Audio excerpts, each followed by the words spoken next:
The NBA will never be the same, and it's all because of Victor Wembanyama and these guys. See, back in the 60s and up until the 90s, there was technically only one path to become an NBA star.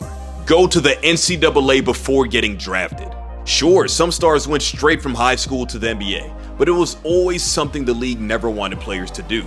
There were barely any players from outside the country too, let alone international players who could dominate the game. Ever since the merger in 1946, the first player born outside the US to ever win MVP was Hakeem Olajuwon, which took 47 years. Some would even argue the drought could have went longer if Jordan never retired to play baseball. But anyway, in today's NBA, the league has gone full 360, and there's a ton of evidence to back that up.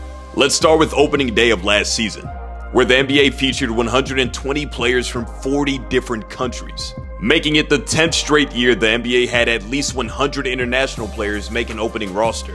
When you do the math, the league had over 26% of its players born outside the country.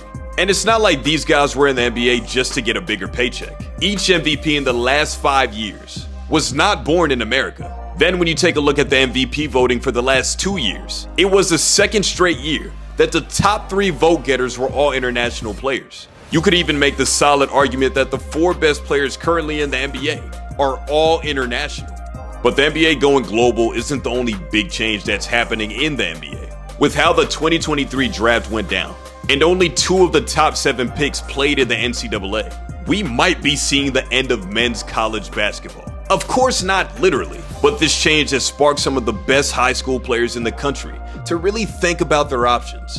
Let's see if you know this. What happened to the top 3 players in the running for the 2023 Naismith Player of the Year?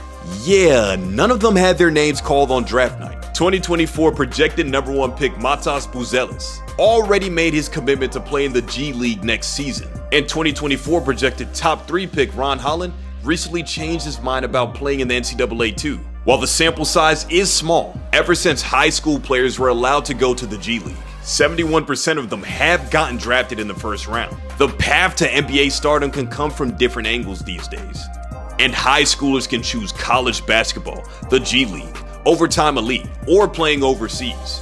And you could only imagine how advanced the game would be today if these rules and programs were around 50 years ago.